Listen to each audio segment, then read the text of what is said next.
Cansa, não cansa? Ter que viver agradando, na dependência, medindo o que fala, o que pensa, o que sente, o quanto se expõe por medos. Medos esse que quando a gente tá ainda nesse padrão, a gente não sabe nem verbalizar, traduzir. Só sente angústia. E esse medo, ele tem uma raiz psíquica profunda, é como uma engrenagem. Na verdade, eu sou tudo isso, ou não sou, né? Eu vivo me anulando. Mas eu executo tudo do meu dia baseado nesse medo e eu acabo gerando nas pessoas, nas relações ao meu redor, tudo aquilo que eu não quero. É como se fosse um contrato invisível que a mente faz, do tipo, eu não vou ser, eu não vou ser autêntico, eu não vou me posicionar, eu não vou me expor, mas em contrapartida, você me aceita, você me ama, você me traz uma espécie de acolhimento, de pertencimento. Porém, esse contrato, só você assinou, o outro não. Então, o meu próprio medo de ser autêntico, de me posicionar, de buscar as minhas verdades. Quais são as minhas verdades? O que eu acredito? Os meus medos de não me posicionar, de não brilhar, de não me expor, faz com que eu me torne uma cobradora. Faz com que as pessoas das minhas relações estejam em dívidas comigo. E é por isso que a gente tem e vê muitos casamentos aonde pode ser as mulheres ou os homens. Eles se anulam e acaba sufocando. A energia que dá no outro é que está sufocando, que está cobrando. Então o outro se sente insuficiente, o outro se sente em dívida constante, isso acaba minando as relações. Eu mesmo vivi isso. Quando eu tinha ali uns 5, 6, 7 anos de casamento, há um bom tempo atrás, eu era essa pessoa que me anulava e que vivia em cobranças constantes no meu casamento, porque eu tinha medo de exposição, medo de me posicionar, medo de me aprofundar no autoconhecimento e descobrir que eu teria verdades diferentes da minha família, pensamentos diferentes. Eu morria de medo da crítica, do julgamento, da fofoca. E o que é a crítica, o julgamento e a fofoca, se não só a verdade do outro, que não diz respeito à minha verdade?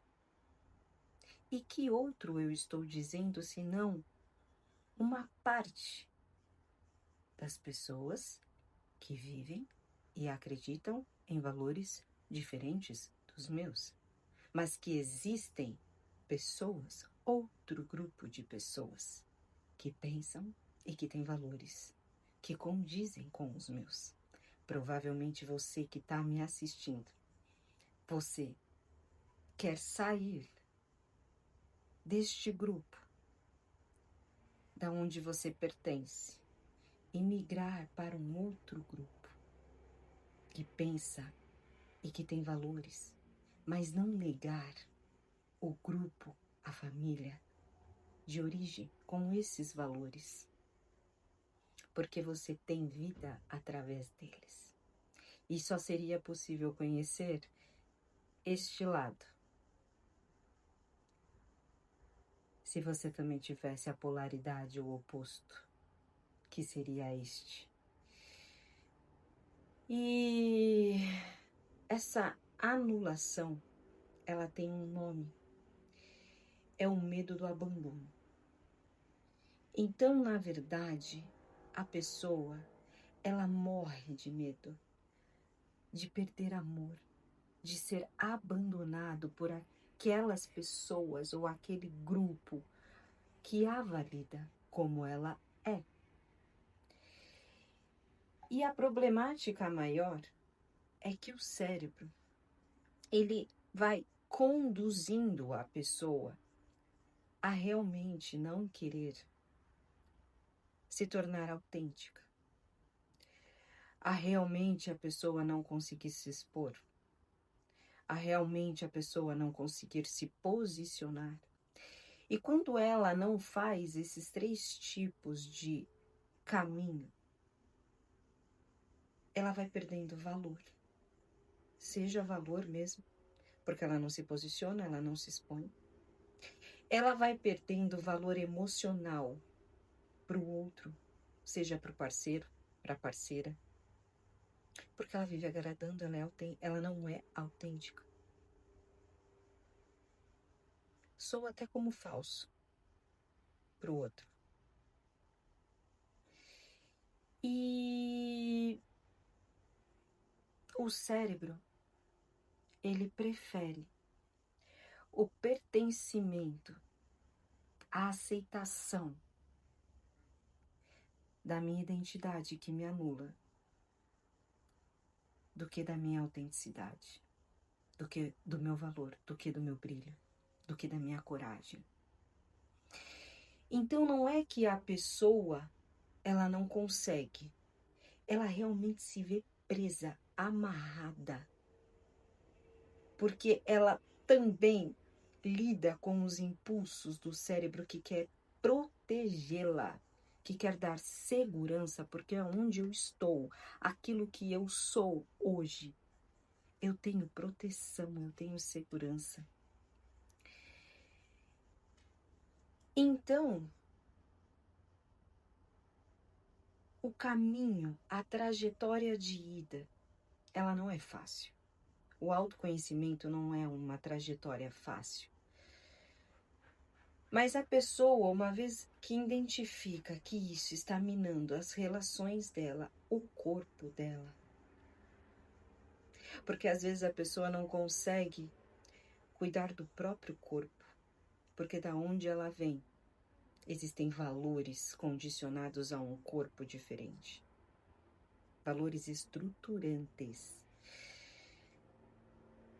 Então ela precisa começar a se autodesafiar, e não é para provar algo para o outro.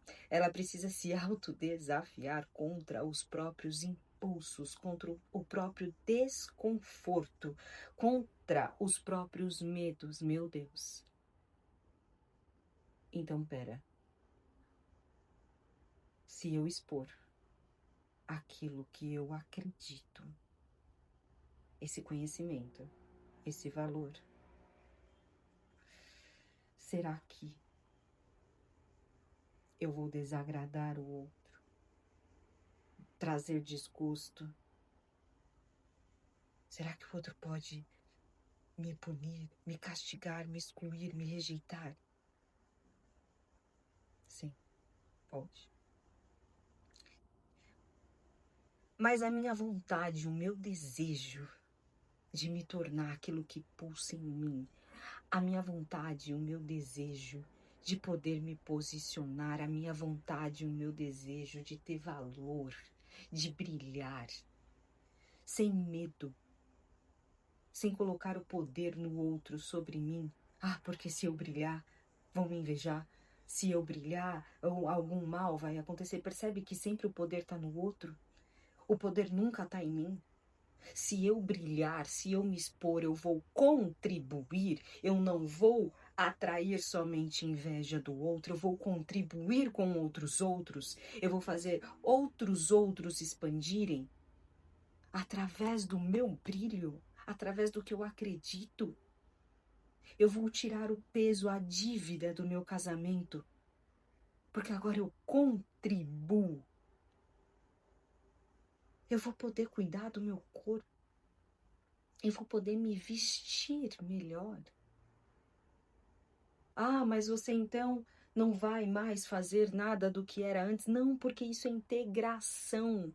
Isso é integração, então eu consigo me movimentar nos ambientes, mantendo o meu eixo, mantendo o meu equilíbrio. Então eu posso ser leve em um momento, mas eu posso ter autoridade em outro.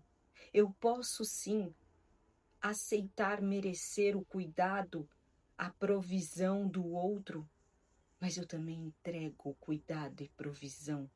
Existe uma balança, um equilíbrio, inclusive eu escrevi a balança oculta dentro do método autocura que fala exatamente isso. As relações que se atraem quando um cobra demais e o outro cede, isso não acaba bem, isso é uma dívida, é uma relação de dívida. Inclusive também dentro do método autocura eu tenho vídeos explicativos falando sobre essa questão de lealdades, de pertencimento. Eu vou degustando melhor, tem reprogramações.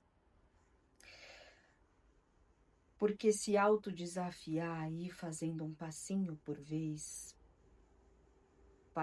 soa como traição para o cérebro. E para a pessoa, obviamente. Então, por que eu sugiro reprogramações? Porque a gente vai fortificando essa sinapse ao longo dos dias, dos meses, para que ela vá fazendo como se fosse uma ponte segura de travessia do ser. Enquanto você negociar quem você é de verdade, você vai continuar atraindo relações que negociam o seu valor.